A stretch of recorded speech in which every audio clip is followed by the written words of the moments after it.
Good afternoon, everyone. Thank you very much for joining us for today's session. My name is Ian Fegley, and I'm the Director of Outreach and Engagement here at the Forum for Youth Investment. The Forum is a national, nonprofit, nonpartisan action tank that combines thought leadership on youth development, youth policy, cross-system, cross-sector partnerships, and developmental youth practice with on-the-ground training, technical assistance, and supports.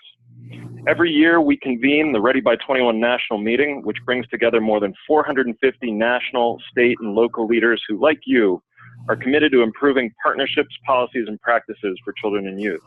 We're very excited to announce that the 2018 Ready by 21 national meeting will be held in Palm Beach County, Florida on April 18th to 20th. Every year, there are dozens of stimulating workshops and sessions from top leaders in education, in policymaking, in advocacy, and out of school time.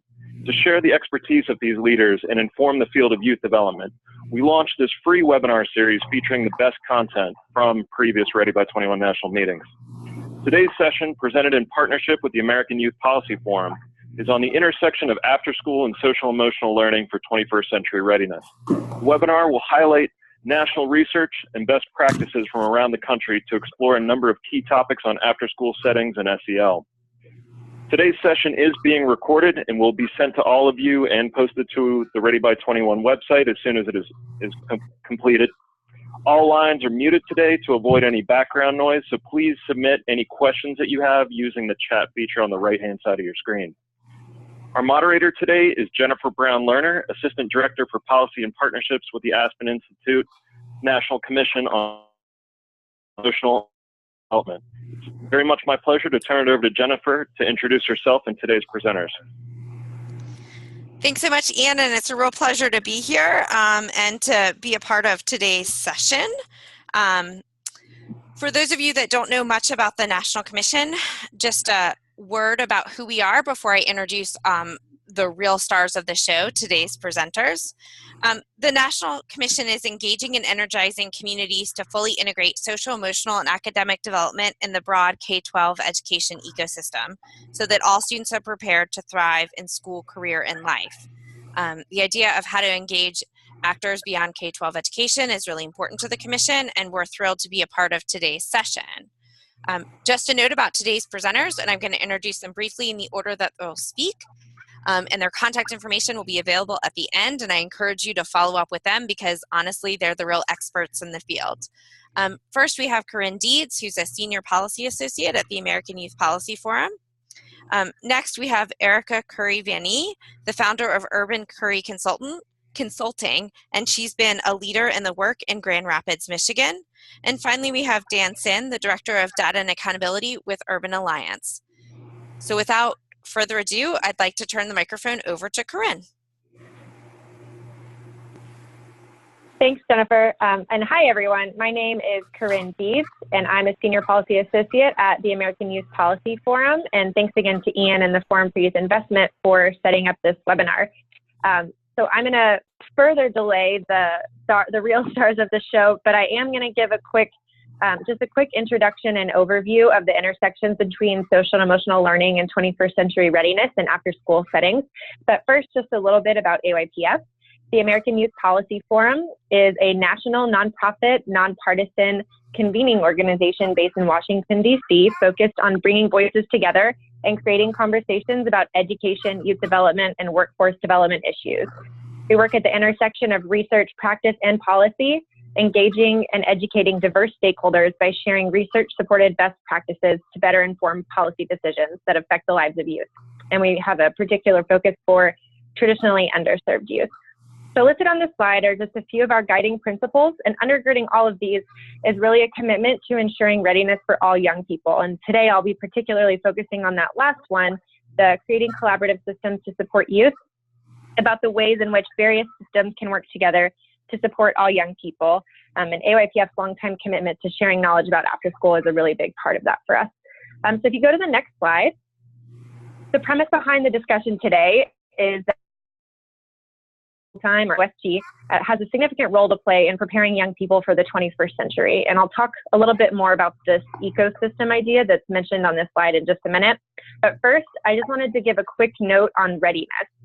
The idea of readiness can sometimes be a vague notion of what young people might need, And it's ever changing, and as we all know, it's constantly evolving based on our workforce and post-secondary institutions as they evolve. And but what there seems to be a relative consensus on are these three key domains, which I've listed here colloquially for just simplicity's sake, but IQ, XQ, and EQ.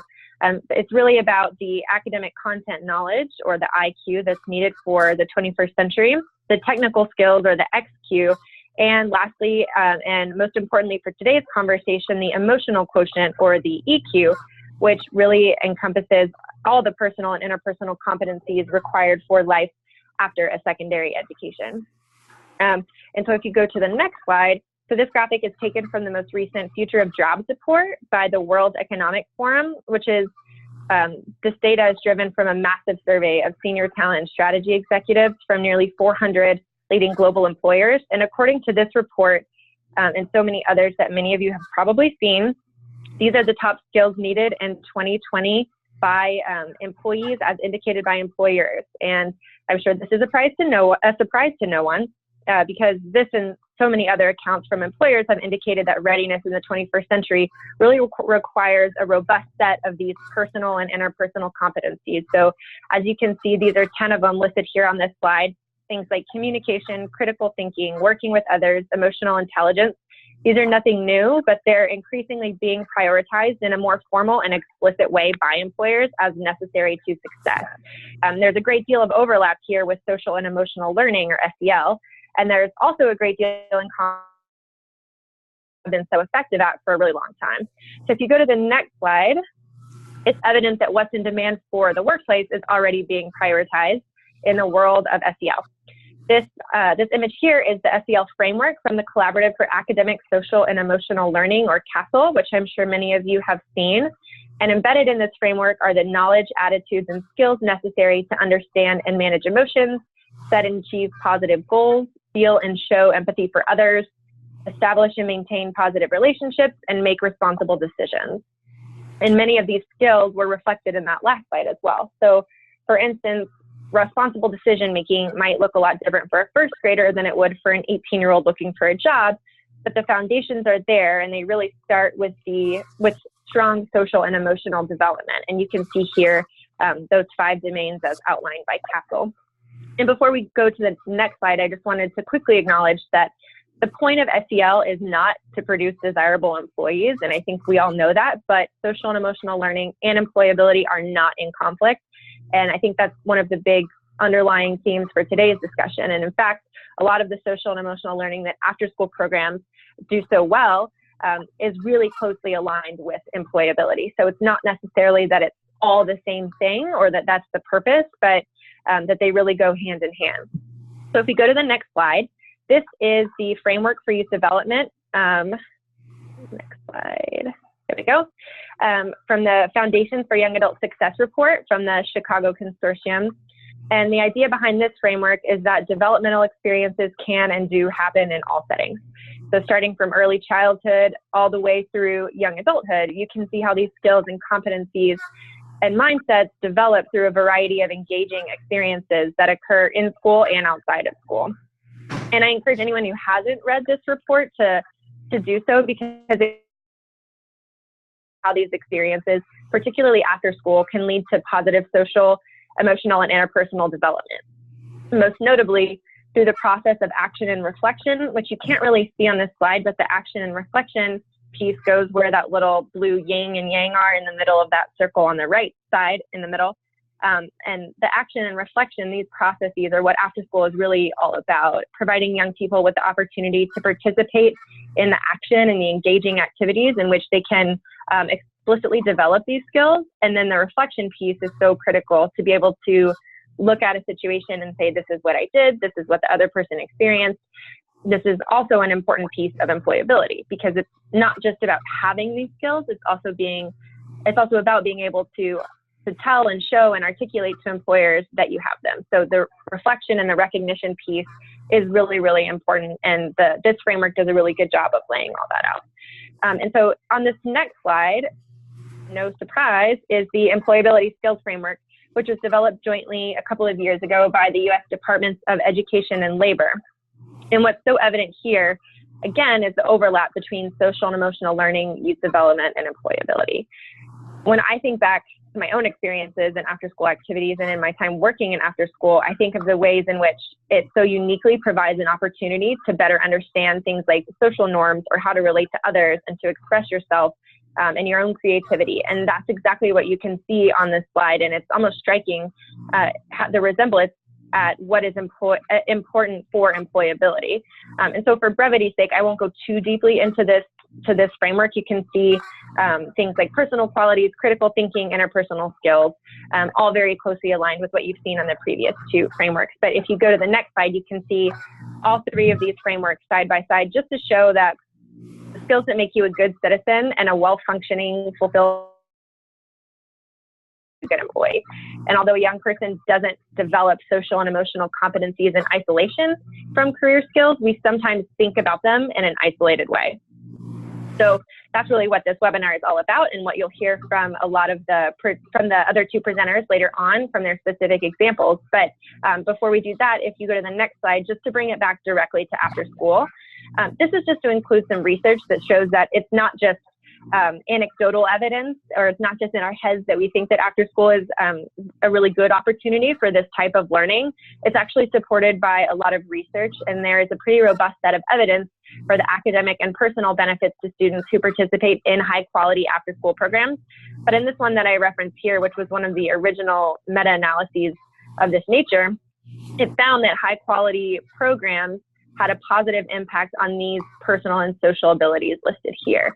So problem solving, conflict resolution, leadership, again, these are recurring themes. And for reference, the most recent Business Roundtable report indicated that problem solving is the #1 most important skill to employers. So not only do we want all young people to grow socially and emotionally for the sake of their own development, which of course we do, but after school can play a direct role in ensuring their readiness for employment and even post-secondary education and civic life. So if you go to the next slide, this is just a quick graphic that is very much still in development here at AEPF, but it's just a simple representation of the idea of a youth-serving ecosystem and the various parts that can play a role in this type of development in addition to after school. After school, of course, should not be left out of conversations about readiness, but it also doesn't have to operate in isolation. So what this graphic aims to show is that after school is a component of a broader ecosystem of services for young people. And this can be an ecosystem at the community level or even at the regional or the state level. So it's not just about getting is critically important, but reinforcing those skills outside of school.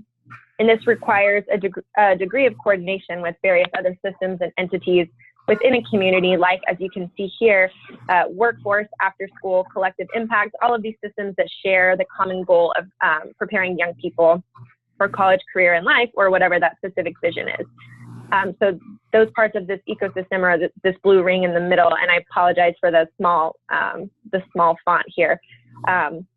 And again, this isn't necessarily comprehensive, but it just shows some of the alignment that's necessary to really build a coalition around supporting young people. And to be clear, not every OST or after-school system should partner with every sector and every community, but when it makes sense and when there are shared goals, the concept of building a strong ecosystem can really be based on being stronger together and sharing these mutual benefits to coordinate their readiness efforts. And we've seen great success with this from across the country in places like Boston, at Boston After School and Beyond, and their work with employers and various other stakeholders to develop their own skills framework in their own community. And you'll hear Erica talk a little bit about Grand Rapids and Dan, some of their work here in DC. That's really been focused on creating and maintaining this ecosystem.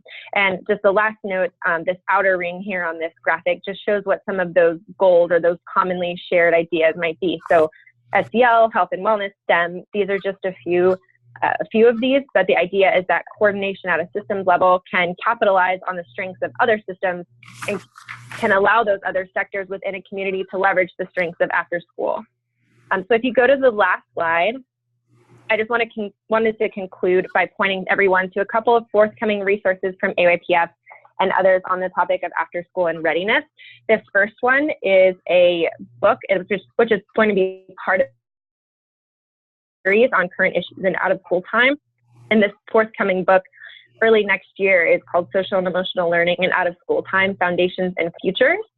And Jennifer Brown Lerner, our moderator, and I will be co-authoring a chapter on social and emotional learning in college and career readiness, which focuses exclusively, or less exclusively on employability, but really holistically on college and career readiness and how these developmental experiences can happen in out of school time, with several different examples of how that looks in practice around the country.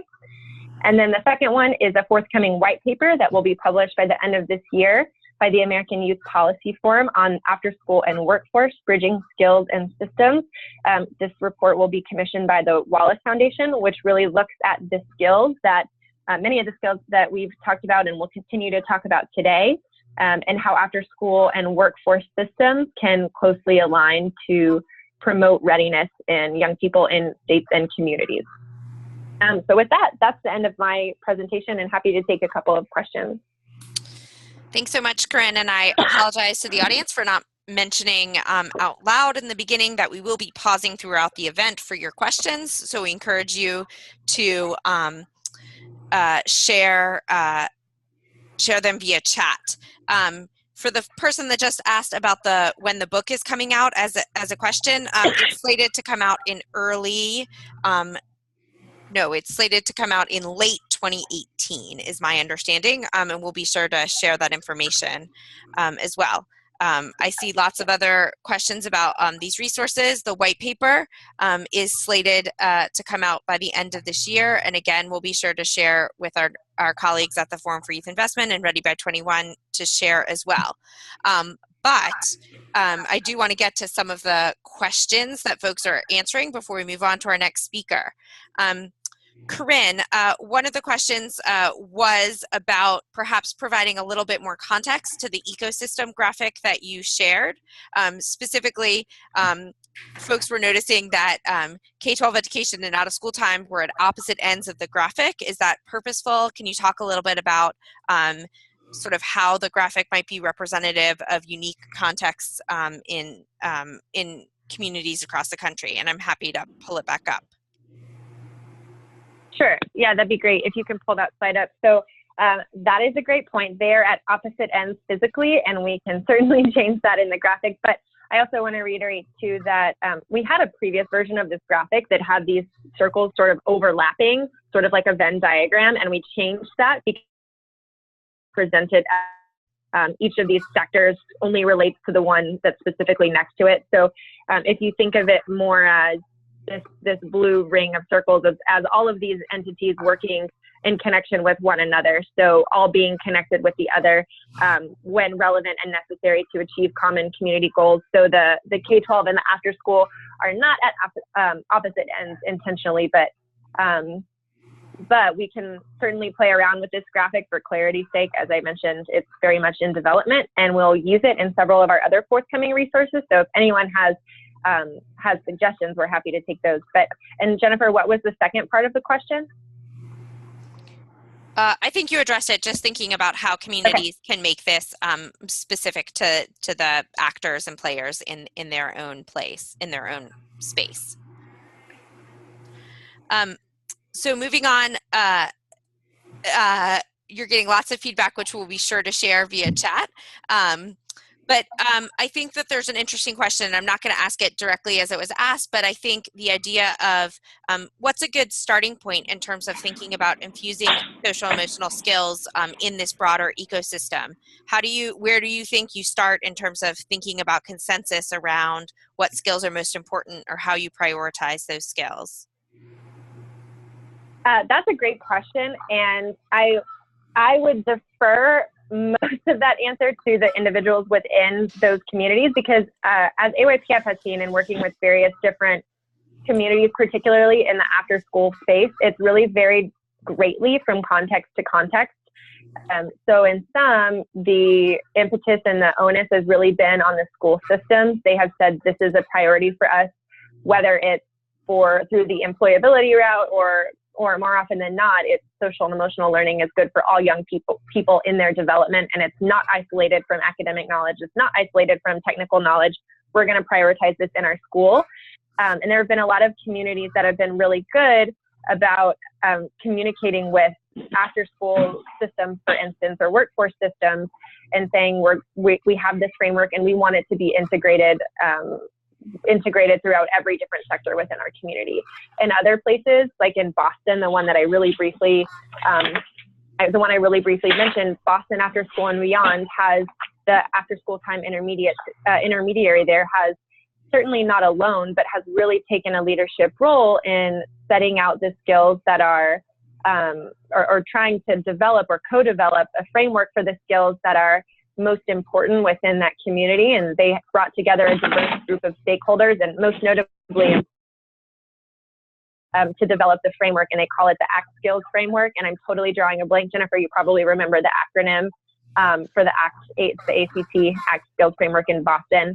But in that case, that was more of a joint effort, and it wasn't taking any framework that currently exists, but more so creating something that worked within the context of their own community. And I know that Erica and Dan can probably speak a little bit more to what it looks like in their specific communities as well. Great. And just to close the loop on the Boston framework, it's Achieve, Connect, and Thrive, or ACT. And we're thrilled to acknowledge the great works that our colleagues in Boston have done, led by Boston After School and Beyond. But with that, I think I'm going to, sorry, I'm getting used to the computer today. I'm going to move on to our next presenter. Erica from Grand Rapids can talk a little bit about the development process in Grand Rapids, and I think address some of the other questions that have been coming in around how do you both build the broad coalition of partners, or the ecosystem that we've been referring to, and how do you begin to customize these skills to the context of your own community? So with that, Erica, I'm going to turn the microphone over to you. Thanks, Jennifer, and greetings to everybody from Grand Rapids, Michigan.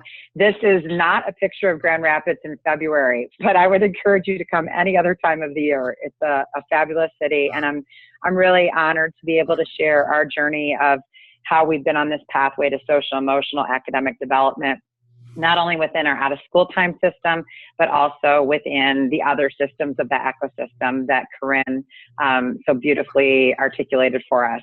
So what I want to start with is just giving you a little bit of a visual of our out-of-school time network. So on the next slide, what you'll see is our ELO network, Expanded Learning Opportunities. We're actually one of the oldest networks in the country. We've been around for 16 years, since 2001. Very deep in this work, starting with the seed grant from the National League of Cities. And we really look at these 4 quadrants as crucial to our work. First, we need to understand what is the membership needs for out-of-school time around professional development and supports and professionalizing this field. We have focused very heavily on providing infrastructure so that there's leadership and there's strategic planning and there's intention and recognition that while we have a very diverse body of providers, we all also have shared vision. We do some deep work around quality. We've been one of the first in the validation studies days, and are excited about piloting the social emotional learning PQA this fall.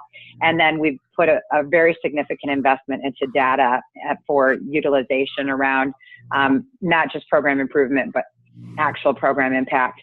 On the next slide, you'll see first a picture of Lynn Heemstra is up there on the upper left. She is the director of the Expanded Learning Opportunities, which is based in the City of Grand Rapids department called Our Community's Children. And we've had a deep history of partnerships. You can see there's been a variety of folks that have been wonderful technical assistance partners with us, as well as funding partners with us, thought partners over the years. But there was a really significant thing that happened in 2012, which is featured on the next slide. There are a lot of words on this slide, so I'm just going to highlight a couple key pieces here. But back in 2012, we did a focus group. We sat down and we talked with providers of out-of-school time services across the spectrum, across the community, the county, and we asked them, you know, what do you actually use to define and measure your success? This was the seed, the seed communication, conversation that we needed to have to actually build an integrated data system. And so we heard extensively from providers, first of all, that please don't create another data system, but, you know, meet us where we're at, and let's try to create something that actually honors our diversity. So we went through and did these focus groups. We analyzed all the data collection that they were doing. And what we really learned, which was really fascinating, was this idea that they define their own success as youth participation, social emotional development, and achievement. Those were the leading indicators that they felt they measured their success on. The success varied by program type, structure, and funding source. But one thing that we found so consistently was that providers felt social emotional development was crucial. It was really their the heart and soul of what they were all about, but they struggled around how do they define it, how do they measure it, and how do they move it. And so we came up with a list of recommendations on what we felt needed to happen from there. And those are listed on the far right. But the idea really about collaborating with national experts to really help us identify those measures around SEL. How do we define it, measure it, move it? Concurrently, we had looked at our youth program quality scores, which is on the next slide, and we had recognized that we hadn't really made much movement in this area of engagement. And I think this is a consistent pattern around the country for those of you that work on youth program quality in the out-of-school time space. But the idea of engagement was consistently lower quality, and we weren't seeing really significant impacts. So we also looked at the out-of-school time program improvement goals, which is on the next slide, and we were able to recognize, I mean, without a doubt, this idea of engagement was a really high priority for folks. So we were so fortunate to have a funding partner by the name of the Doug and Maria DeVos Foundation, and they came alongside us and said, we want to fund these recommendations from this study that you did. And so they, on the next slide, is an early, it's an early image of our framework. And we first called it the Enhancing Youth Engagement Initiative. And where I really want you to focus is the upper left box where it says program development. The real crux of this initiative was about doing what we would call SEL plus activities. So we would honor all of the different programs, what kind of goals they came in with, recognizing that there was vast diversity in dosage, in structure, in outcome focus areas. And we also had the quality youth settings as a consistent piece that was being applied across the provider network. But we wanted to go deeper into this SEL. What do we mean by social emotional learning? And actually, I want to point out here, one of the questions that Peter, you asked was, where do you start with social emotional learning plus activities? And I think one of the things I would say is that sense of belonging is really key. It's really crucial. And you see it in the youth PQA talks about warm environment, emotionally safe environments. And I think that's a really important place to start. And that was where we started as a network. And actually how we built this whole initiative was our frame was, we're going to adults. We're going to focus on nurturing adults and loving into adults and giving them concrete activities that they could process and learn from, and then challenge them to actually apply it and integrate it into their programs. And so everybody got grants to actually participate in the training, and we called them integration grants, with the idea that you're going to actually integrate this learning into your program. We did enlist a thought partner in this work. On the next slide, you'll see the framework for the initiative, which became Imagine You, was the revised name of it over time. And in the upper left-hand corner, that's Dr. Ron Ferguson. He's the director of the Achievement Gap Initiative at Harvard University, and did some extensive work with us. And really what he helped us understand was that we can start in the place of social emotional learning skills, but we really can't end there. And so he did this very extensive outcomes map for us, all the things that would fit into that bucket of social emotional learning. And then we began to section it out and say, what are we really talking about here? And really at the heart of it, at the center, he introduced us to the concept of agency, and how do we actually build agency in the adults in our programs, as well as the students, the young people that are participating in this program. So he worked with us to develop a pre-post assessment that would look at all these different areas of focus, and we called them the quadrants for Imagine You. And I want to just point out, you can see how we listed some of the skill sets under each of these, but future orientation in the upper left, I think is really crucial, particularly for this conversation, because this is a key element we really have to build in structurally throughout our program design to truly create that intersection between after school and social emotional learning for 21st century readiness. And so how do we actually, allow not only young people, but the practitioners the time to imagine themselves and is their North Star, and what is their path, and how do you navigate that path? So I think that was part of what made this initiative so incredibly successful and truly transformative to everybody that participated in it. The focus on adults, investing in them, and then giving them concrete ways to implement activities that would really move the needle on all four of these areas. Our funder on the next slide is Shanae Edmond Verlet out of the Doug and Maria DeVos Foundation, and she's in the upper left there. She would call this catalytic change making, that we wanted to really invest in this imagining our future self, so framing the entire initiative around that future orientation, along with agency and social emotional learning and mindsets and communication, providing integration support in the way of grants and technical assistance, allowing for a really innovative design process at both the macro level as well as at the provider level, and then really focusing on capacity building experiences. And the next slide shows you where we started from, our starting baseline for this initiative. What we realized was over almost half the kids really couldn't name a realistic career, which was really mind-blowing for us. In the area of success mindset, we recognized, that there's a really significant deficit in one, the belief system that a young person can make a difference in the world, they can grow, they can be smarter, and the idea of persistence, grit, we might call it.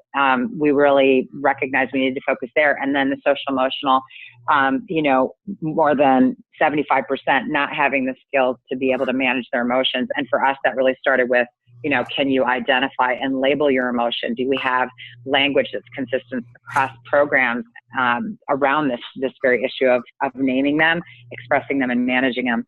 And then on the next slide, this gives you an image of some of the characteristics of the structure of our Imagine You PLC. That's me in the upper left there. And I wrote a chapter in the toolkit, which is available for all of you to download. I'll give you a link in a little bit here. But we created a toolkit at the end of this 2-year experience. And this was the recap of what were some of those characteristics of that professional learning community, which was really the game changer for us, because it changed how we did professional development in a very significant way. So we worked as program teams. We really grounded all this in reflective practice, and we had sound research behind it. We modeled activities and meaning of them, and we did a lot of peer-to-peer problem solving. So it was a very transformative experience for those that were part of it. The next slide actually features one of our practice leaders, Casey Stratton, and this is a snapshot from the toolkit. So what happened was, first year, we did some really in-depth teaching, learning about these concepts, and we received a curriculum from Harvard, and then we curated that. We actually created experiences, and we asked the providers to implement and integrate these concepts. We had pre-post measures on students and social emotional learning status and development, and those that had statistically significant movement in these different areas were then lifted up. And in the second year, they became practice leaders. So we paid them to actually deliver content to their peers, which was super awesome, because, the whole idea is, how are we really leading leaders and investing in them? So this features actually 3 practice leaders that you see on the page. There's also a link to the toolkit. And then it gives you a nice little guide here in terms of the number of sessions, what materials you need, how to implement the activity. And our dream would be that we would love to couple this with video, because I think it's so crucial to actually see the activity in motion and action. And so that's on the radar for us as a future developmental goal for professional development. The next slide gives you a snapshot of what we call our Youth Community Data Center and the ELO Network dashboard. And so this is the total number of participants students, K-12, that have gone through some kind of out-of-school time experience. And so you can see what we looked at here was attendance benchmark. That benchmark is based on whatever the provider said. If they say we meet once a month or we meet 3 times a week, we go with whatever their benchmark is for their dosage goals in terms of attendance. We have a relationship with our police department, and so we cross-reference the number of kids that are engaged with police contact, and we have a social-emotional status, social-emotional learning measure based on our pre-post survey, and then participants rating of program climate, which is loosely based on the tripod model that Ron Ferguson has actually used inside of school systems. And we did that with intention of trying to get closer to the language that is used in school and bring some of that out of school. The next slide gives you additional measures and some of our outcome measures. In terms of academic achievement, what we found here is that we're seeing movement in the area of math. Are engaged in out-of-school time programs, are outperforming those that are not. And so actually this data was used in a grant to the United Way, and we were just funded for another 3-year experience to bring a STEAM PLC, Science, Technology, Engineering, Arts, and Math, with integrating social-emotional learning. So we're going to do the same kind of thing we just did with Imagine You, but applying it to STEAM, in part because we've got some data that says we're making a difference here. And with more intentional investment, we think we can make that gap even smaller. And then on the bottom, you see school attendance, the difference between what we call the chronically absent and satisfactory attendance. You can see pretty significant difference in that measure as well. So that's pretty much it on our dashboard. And the YCDC, I think it's Youth Community Data or Youth I'll get you the link of what that is. We'll make sure we send that out for you so you can take a look at the dashboard. The next slide that I actually want to end on here for this section is a bit of a parallel with the conversation we were having a little earlier with Corinne's slide, this idea of how do we actually really get to systems level change. And so we've been working really deeply over the last year and a half, I'd say at this point, on a strategic plan with how do we bring social emotional learning into the school system and have a continuity of experience.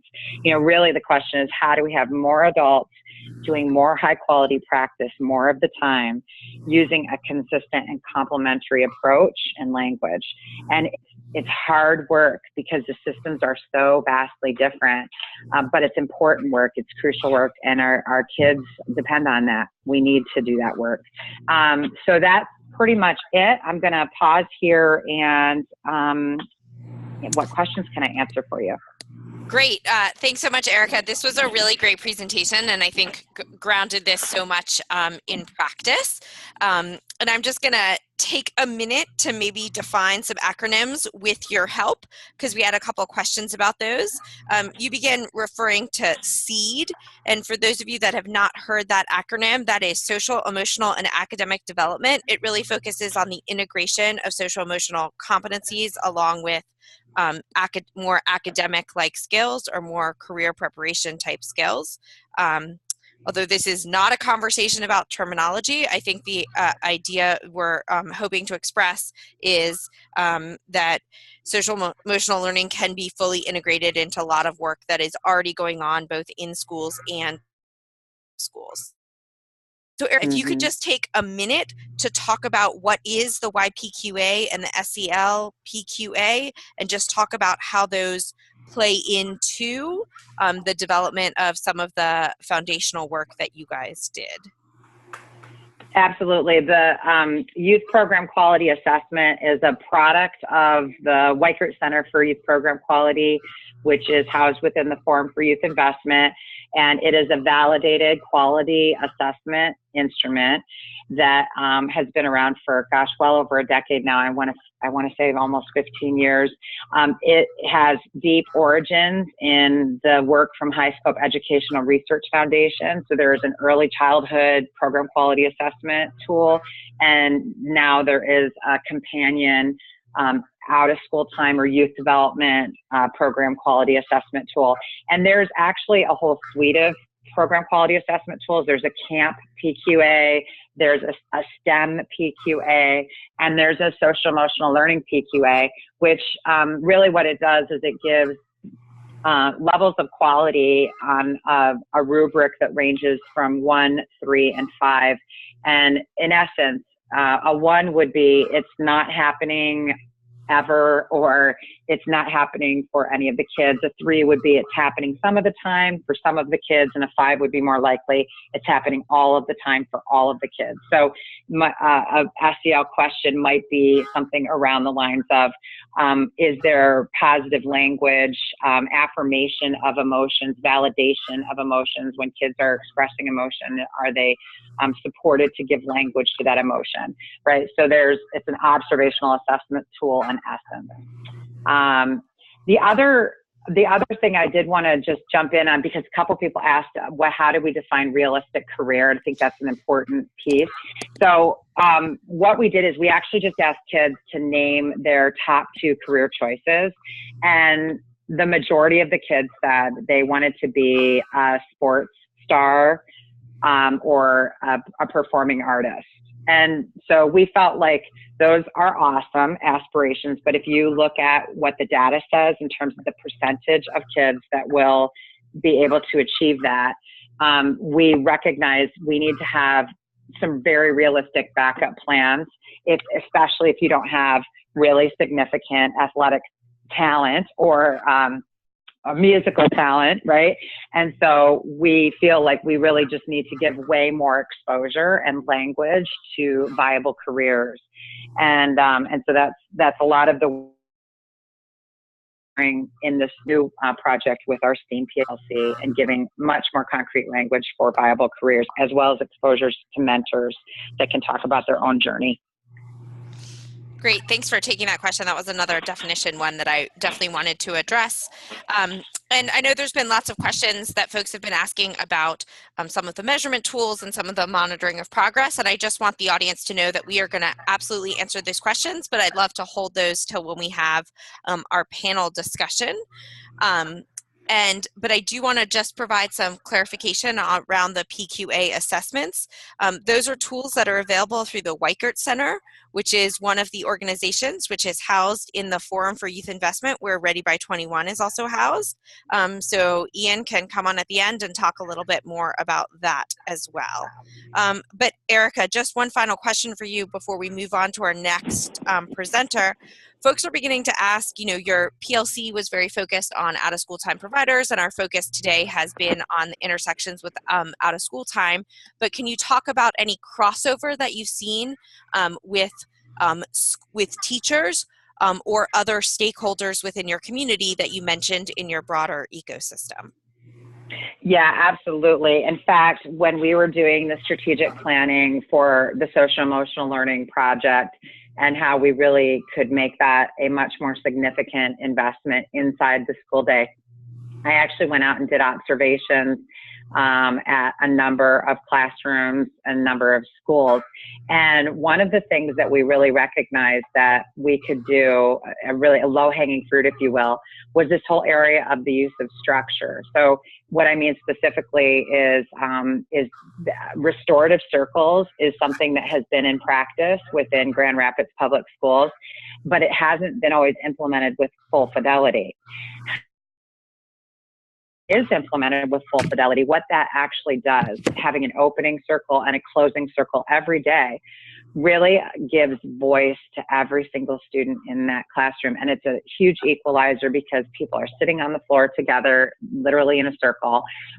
It's a great opportunity for to use that as a structural support to get into what are you feeling today, to resolve conflicts. And I saw several incidents of where that was happening and happening really well. And in one school, I saw that same approach happening in school and after school. And that's really what we need to aim for. But so often these systems are very different. And while the schools have professional learning communities, I think that's a newer concept maybe for after school than it is for in school. I think that's been a structural model that's been there for so long. Where we really had some challenges was really earmarking the time to have these adults from the school system have this parallel kind of experience that could be extremely transformative in terms of their confidence in really embracing this aspect of social emotional learning and how that truly integrates with academics, to really have the full package of social, emotional, academic development. So we did see, I think structure is a huge piece, and I think you can have some classroom norms and you can set some things up through consistent structure, and that probably is the easiest pathway for that integration and that dialogue to start. Great, thanks. You guys are being so strategic, and thanks for sharing your work, right now and as it continues to evolve and grow. And we look forward to continued conversations, of course. So I want to transition to our final presenter. And Dan, I'm going to turn the microphone over to you. Awesome. So many questions for Erica. That's incredible. We're such an active team here. Thank you, Jennifer. Thanks to the Forum for Youth Investment for having me. Excited to share our story. Excited to share how Urban Alliance, one practitioner, is making this work in the real world. So again, I'm Dan. I'm the Director of Data and Accountability at Urban Alliance. So who is Urban Alliance? What are we? We are a youth development nonprofit that uses the full spectrum of employment training programming to help our young people transition into adulthood and into a pathway that would lead to economic self-sufficiency. We've been doing this work for just over 2 decades. In that time, we've placed over 3,000 young people in year-long internships and have served an additional 17,000 through professional skill workshops and trainings across our 4 regions. Here, I'm talking to you from our home base in Washington, D.C. We're also doing and in Northern Virginia. So we run a handful of models, but the one I want to focus on today on the next slide is our flagship program, our high school internship program. We primarily work with at-risk youth coming. Sorry, Jennifer, can we pop to the next slide? Oh, sure.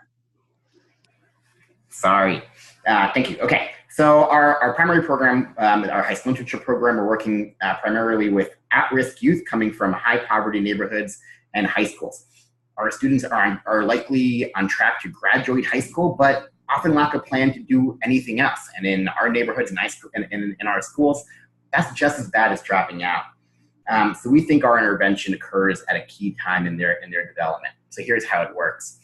Starts with strong partnerships in the school district, in the schools, explaining our program, explaining our need and what their needs are, working with them to help fulfill some of their goals. A lot of our partners have internships, employment training in their strategic plans, so it makes it easy to capitalize on those opportunities.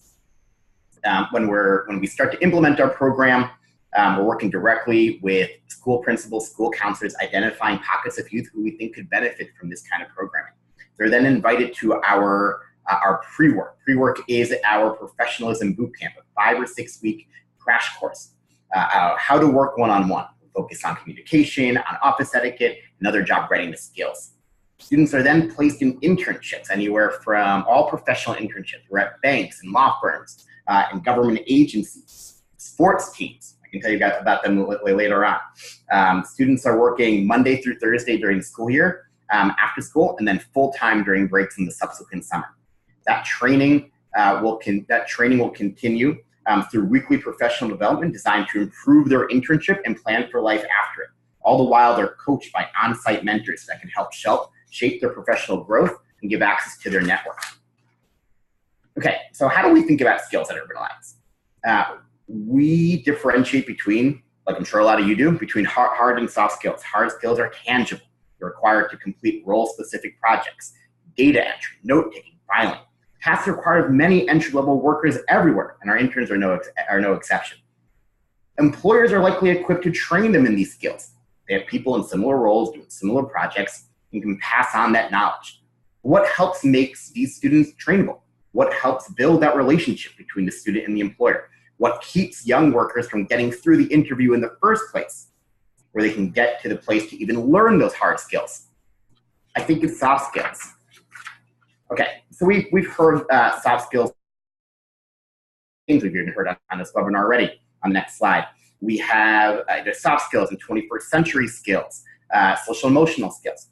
A set of competencies that help students react to their environments and in their academic, professional, and personal lives.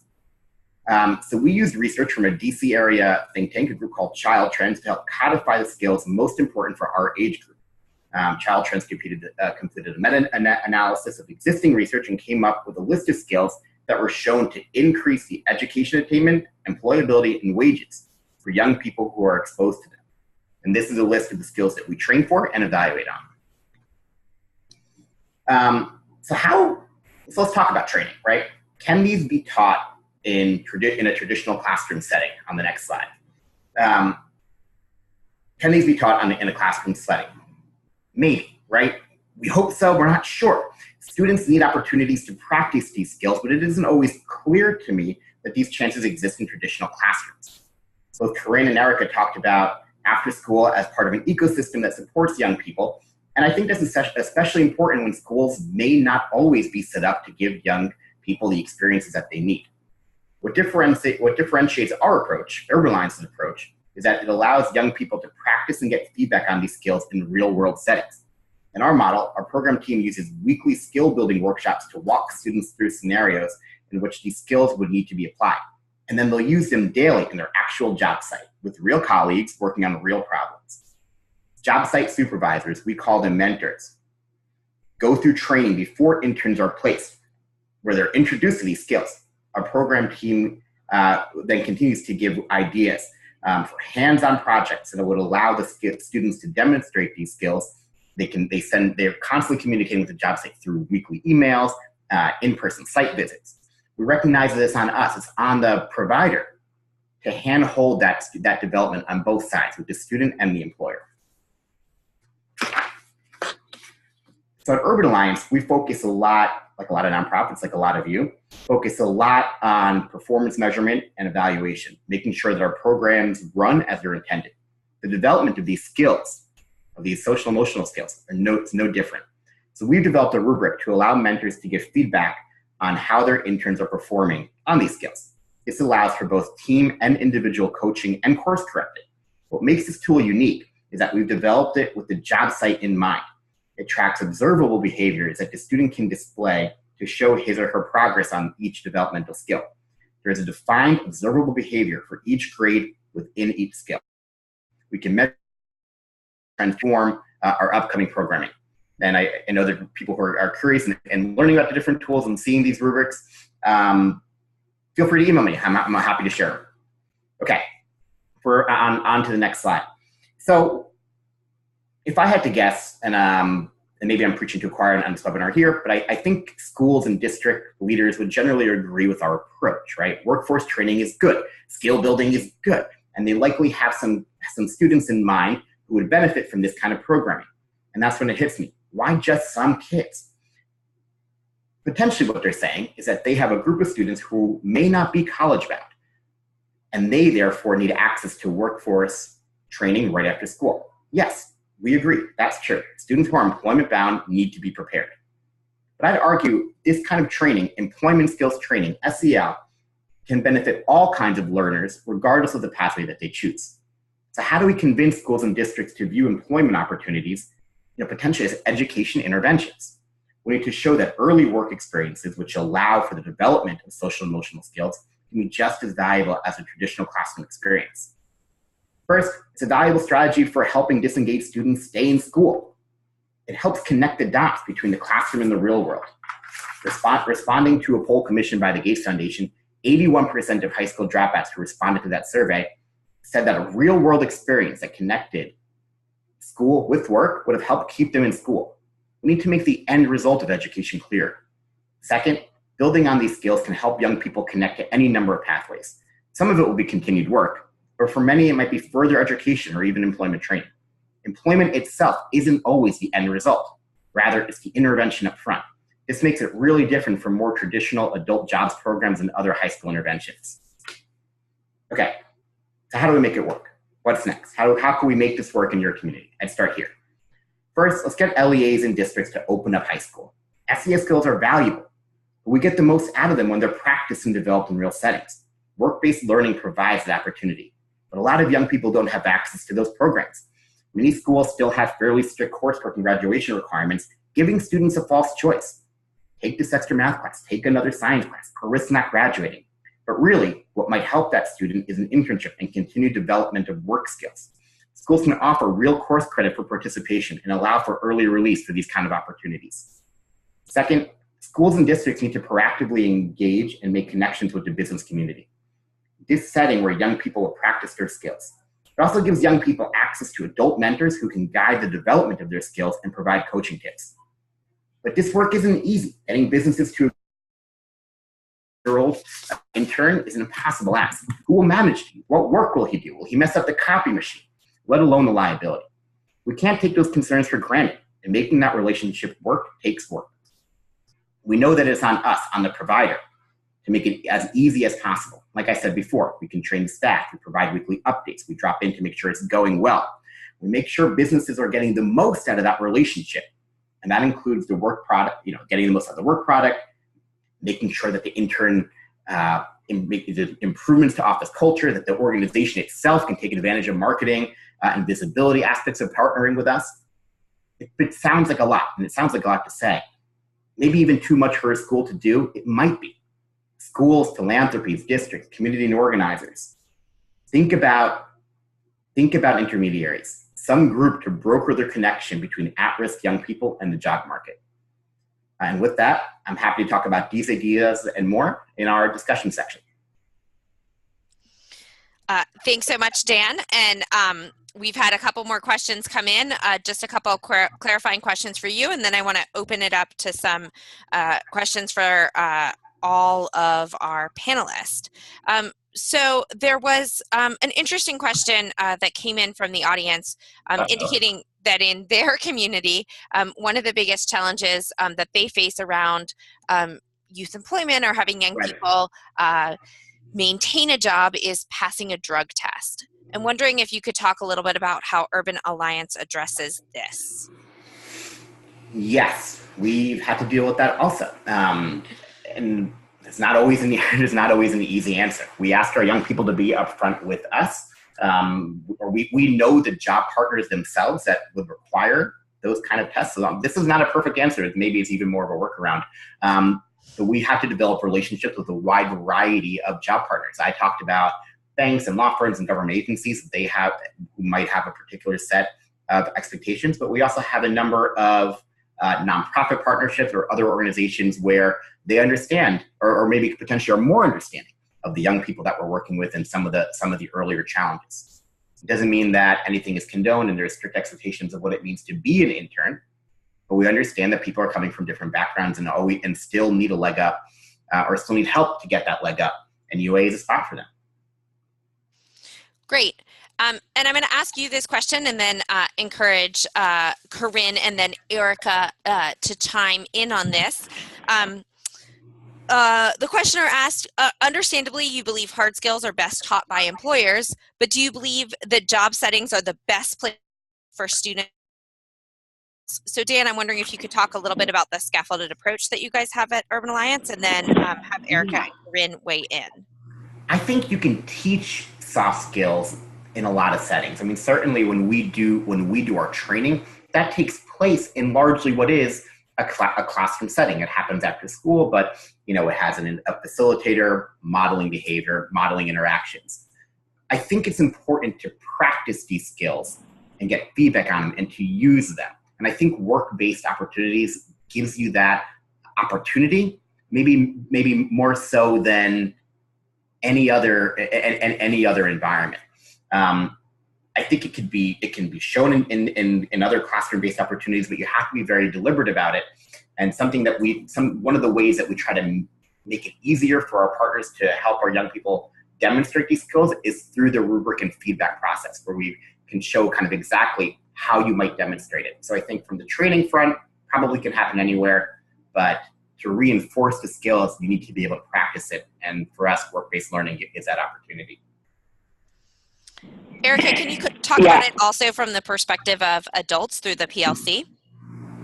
Yeah, absolutely. In fact, that was all I would actually add. I think Dan really captured what the structural pieces are that are so crucial, right? You need to have a rubric, you need to know what it looks like, and you really need to have capable adults that are able to provide coaching and feedback in a way that can be heard and received.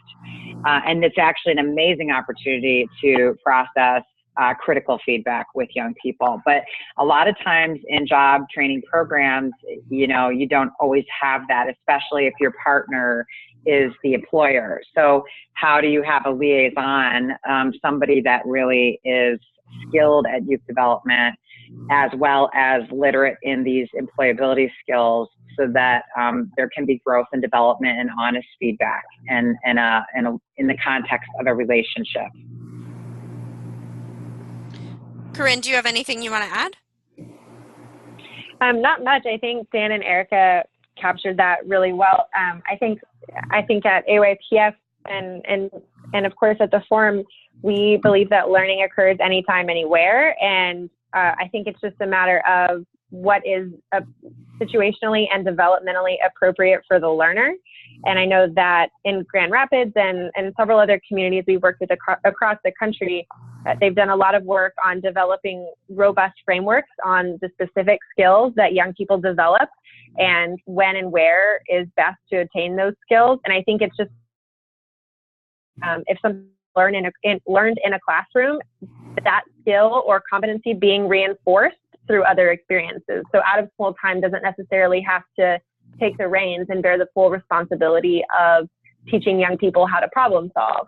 But if those skills, either soft or hard skills, whether it's something like communication or something like coding, if those can be reinforced in a variety of different settings, it can be more useful for the young person as they age through the process and end up pursuing post-secondary education or employment later on.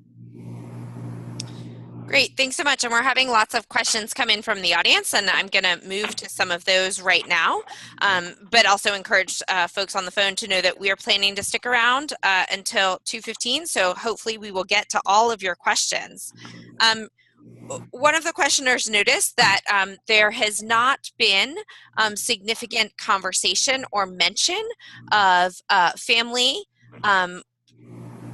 broadly defined or a community, both in the frameworks that we've shared as well as in the examples that we've shared. So I'm wondering if you could talk a little bit about engagement with family and community more broadly. And Corinne, do you want to take that first? And then Erica and Dan. Sure. Jennifer, I think you just alluded to this. Family and community are integrally tied into after school and out of school time programs. And I think that Erica and Dan can touch on that a little bit. And I just wanted to add that it's not necessarily that family or community are separate from after school, but it's more so that not every young person has the same level of family support, depending on the community that person comes from, or depending on the family or the parent's ability to provide certain types of support. The young person may or may not have access to the same level. And so after school can really be a powerful promoter of equity in those instances, particularly and historically, after school has been most beneficial for those students who are in traditionally underserved communities. And so if after school can help play that role, where families or other aspects of the community may not be able to, that's where after school can be really powerful. And I think, like you alluded to, Jennifer, it can work closely in conjunction with parents and other community entities as well, which is part of the whole ecosystem model. And I think Erica and Dan can maybe talk a little bit more specifically about what their parent engagement looks like. Yeah, I can, I'll jump in. So I think this question is, I think, Each of our providers have a varying level of engagement with families. And I think how the Expanded Learning Opportunities Network, if we were to really define our primary customer, if you will, it's the after-school provider. So it's the adults that are designing, facilitating, and implementing programs. And this question about how do you engage parents has come up again and again and again, not just in the after-school space, but also in the in-school space, because there's a couple of things. First, we have a breakdown in terms of we don't have consistent language and approach that's being practiced across these various systems, right, in the ecosystem, whether that's the school community, the after-school community, the faith community, your sports community. We don't have a commonly held language. And then on top of that, you have this potential disconnect between what's the culture at home and then what's the culture in the school day and what's the culture after school, and how do you bridge that? And so I think that's a real dilemma. I think that's an important conversation we need to continue to have, and really listen to those closest to the work, to hear some of those promising practices that we can uplift.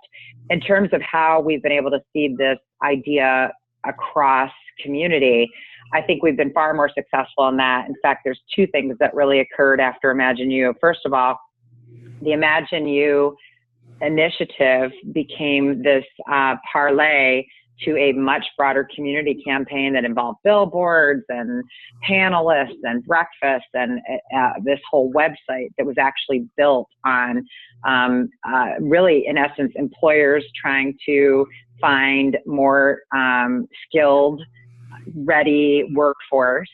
And it's almost like a match site. This Imagine More concept was really the banner for it. So something that we started, with 25 providers and after school became this massive community campaign. So it went from Imagine You to Imagine More. And it's really about untapped potential, untapped greatness that's in our community, and how do we bridge that gap.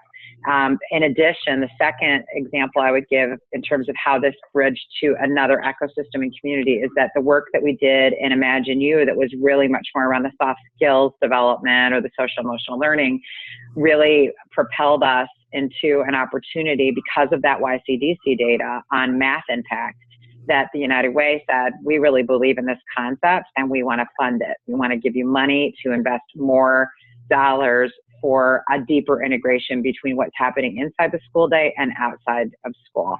So we there, but a great point about parents, and it's something we cannot forget. It's got to be at the forefront because young people spend so much of their time at home.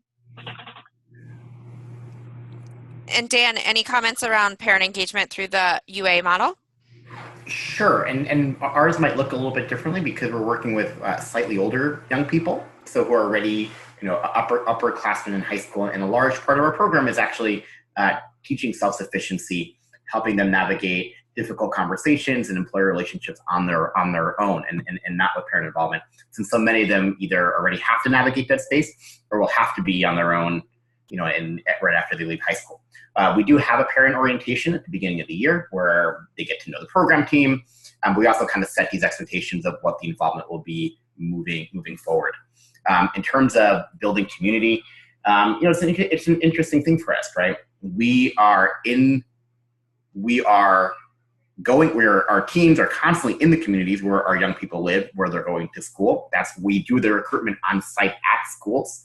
But a major part of our work, of our value add even, is bridging these communities. If you're familiar with, I'll use Washington, D.C. as an example. If you're familiar with D.C., we've got a lot of our young people come from or live in a certain area of the city, in Southeast DC, but all of the businesses, the government agencies, a lot of the private sector work is in Northwest DC. And for a lot of our students, their first day coming to Northwest is their first day at Urban Alliance. So they spent 17 years kind of in one bubble, and now they're going to a new one. And we have to use our workshop to talk about code switching, to talk about some of the new kind of different people and different biases that people will encounter when they are working and living and commuting to a new community that they didn't have exposure to before. Thanks. And we've had lots of really great questions come in, and I want to thank the audience for all of these questions, but I'm going to take the prerogative of the moderator to ask one final question before turning it over to Ian to close us out. Given where I sit now and where my own interests are, if you could communicate one thing to policy leaders or policy influences about social emotional learning, employability skills, and the intersection with after school, what's the one takeaway that you hope they would hear from today's presentation? And I'll ask Corinne to go first, and then Erica and Dan.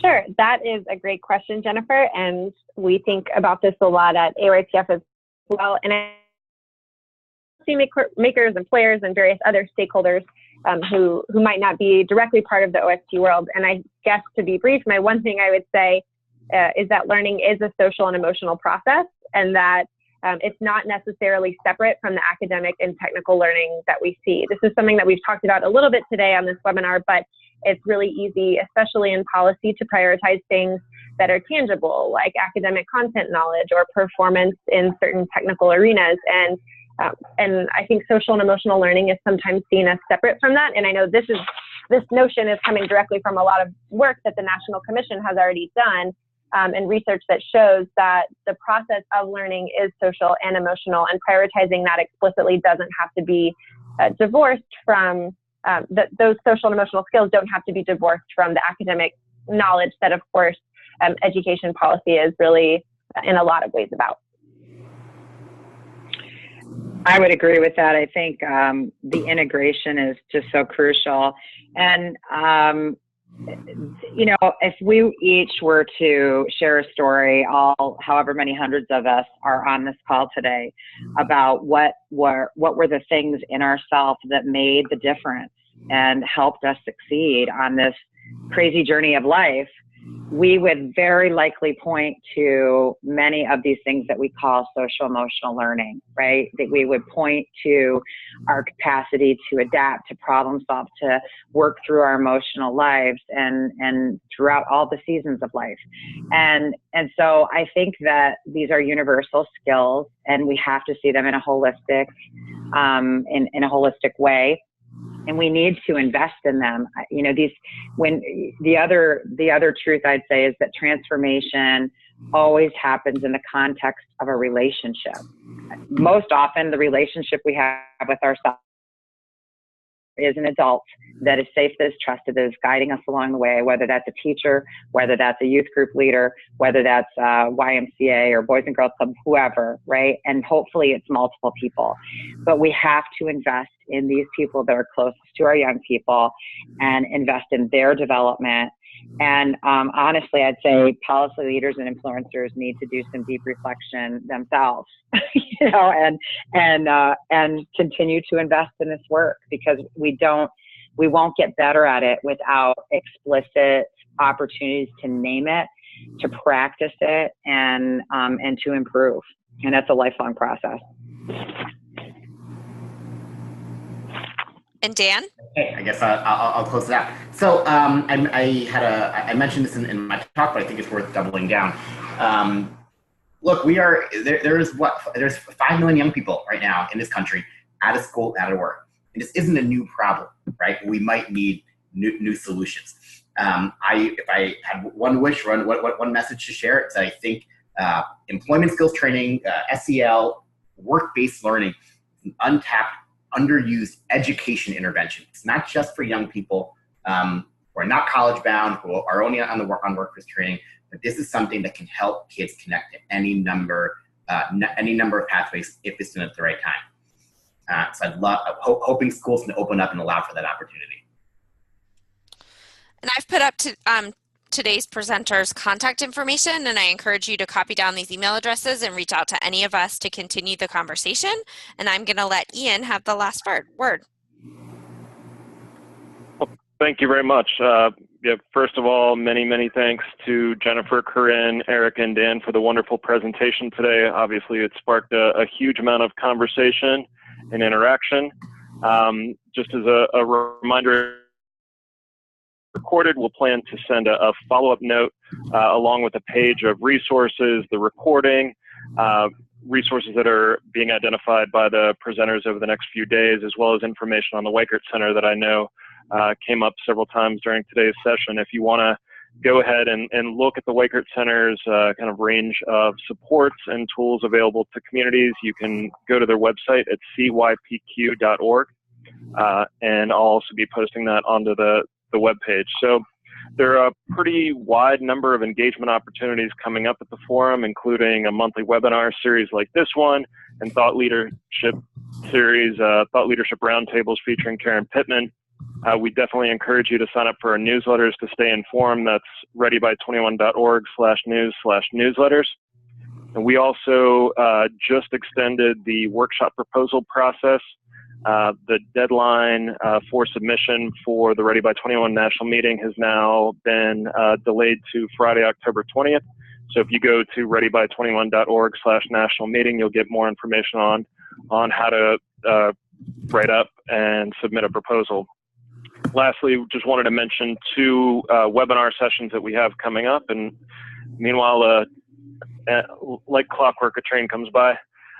First of all, we have social and emotional learning for staff and leadership. That's scheduled for Thursday, November 9th. And then we have a session on promoting equity for LGBTQ youth on Wednesday, December 6th. So again, thank you very much for your attention and your engagement today. And thank you very much, Jennifer, Corinne, Erica, and Dan. Have a wonderful day, everyone.